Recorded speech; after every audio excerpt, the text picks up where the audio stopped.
विमल रॉय की मधुमती मधु और आनंद के पुनर्जन्म की कहानी है। इस कथाक्रम को पूरा करने के लिए दिलीप कुमार और वैजयंती माला के किरदारों को अलग अलग समय काल में गढ़ा गया। इस अवधारणा में आनंद और मधु की प्रेम कथा का सुखात्मक अंत देवेंद्र और राधा में हुआ।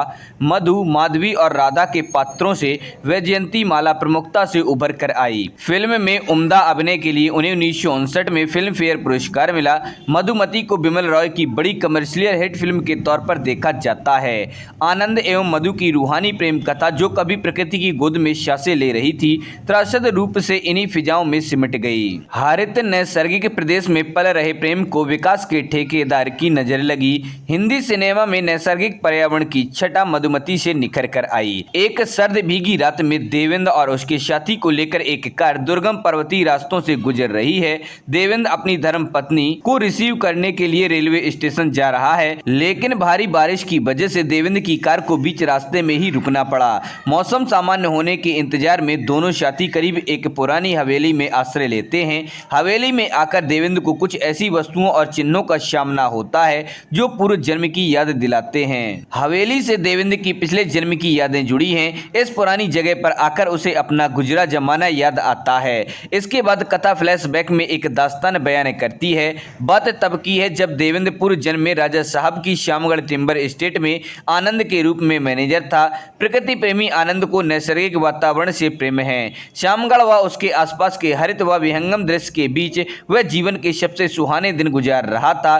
फ्लैशबैक में चलती कथा पर्वतीय सुंदरी मधुमती को प्रस्तुत करती है। वह कहानी का आकर्षण बिंदु है। मधु आकर्षक व्यक्तित्व की मल्लिका है और बहुत अच्छा गाती भी है। आनंद वादियों में गूंजती मधुमती की मदमस्त आवाज आजा रे परदेसी का सच जानना चाहता है।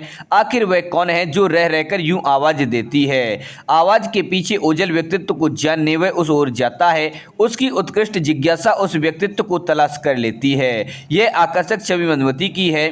मधु के रहस्यमयी और सुंदर व्यक्तित्व का कायल होकर आनंद उसे चाहने लगता है। उधर मधु भी आनंद बाबू के स्वच्छ निश्चल आचरण से प्रभावित होकर प्रेम बंधन में बंध जाती है। इसके बाद कथा में आगे पहाड़ियों के राजा व मधु के पिता पान राजा का गुजरा कल बताया जाता है। पहाड़ियों व सामगढ़ टिम्बर कंपनी का संघर्ष का तथ्य सामने आता है। पहाड़ी कंपनी वालों की पूंजीवादी नीतियों व अत्याचार से त्रस्त है। पान राजा व पहाड़ी लोगों की कंपनी वालों से शत्रुता है। पहाड़ी लोगों को संघर्ष, प्राकृतिक संपदा के संरक्षण के लिए पूंजीवाद को मानवीय संवेदनाओं से कोई विशेष सरोकार नहीं है। सामगढ़ टिम्बर कंपनी का पूंजीवादी खलनायक उग्र नारायण आनंद मधुमती की मधुर प्रेम कथा में एक बड़ी बाधा है। वो पान राजा से पुरानी दुश्मनी का हिसाब चुकाने और इंजीनियर आनंद को मधु से दूर करने की योजना बनाता है।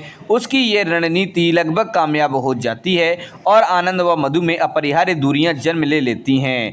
उधर पान राजा भी किसी कंपनी वाले से मधु का मिलना जुलना ठीक नहीं मानते, लेकिन कंपनी का नौकर होकर भी आनंद का आचरण कंपनी वालों जैसा अवसरवादी नहीं है। ना ही वह भोली भाली पहाड़ी लड़कियों को धोखा देने वाला कपटी परदेसी ही है। उसके मन में मधु के लिए निश्चल प्रेम है। ये रूहानी प्यार देखकर पान राजा प्यारी बेटी का हाथ परदेशी को सौंपकर दोनों का ब्याह पक्का कर देते हैं। इसके बाद ऐसा समझ में आता है कि अब सुखद समापन होगा, पर हमें यह भी मालूम है कि उग्रनारायण मधु को किसी भी कीमत पर पाने के लिए कोई नाटकीय चाल चलेगा। रणनीति के तहत वो मधु को अगवा कर लेता है। भोग वासना के नापाक इरादे को अंजाम देने के लिए वह मधुमती की ओर बढ़ता है। अस्मिता के खुले दुश्मन की साजिश में स्वयं को घिरा पाकर आत्मरक्षा में मधु खुदकुशी कर लेती है। उधर आनंद जब शहर से लौट कर आता है तो उसे मधु कहीं भी नजर नहीं आती। गुजरी घटना से अनजान आनंद मधु को तलाश करता रहा। इसी बीच उसे जॉनी वॉकर से पता चलता है कि कंपनी का मालिक उग्र नारायण मधुमती के अपहरण व हत्या का दोषी है। आनंद मधु के हत्यारे को सजा दिलाने के लिए दोषी को उसके ही जाल में फंसाने की रणनीति बनाता है। मधु की हमशक्ल माधवी इसमें सहयोग का वायदा करती है, लेकिन उसके तयशुदा जगह व समय आने से पहले मधुमती की आत्मा के सामने उग्र नारायण कत्ल का जुर्म कबूल कर लेता है। स्वीकार करने के बाद वहां मौजूद पुलिस अधिकारी उसे साथ ले जाते हैं। इस तरह मधुमती और आनंद के गुनहगार को सजा मिली, लेकिन प्यार का दुखद अंत आनंद के व्याकुल मन को शांत न कर सका। मधु का यूं खो जाना उसे सहन नहीं हुआ। उसकी रूहानी आवाज की पुकार की ओर जाकर मधु की तरह वो भी जान दे देता है।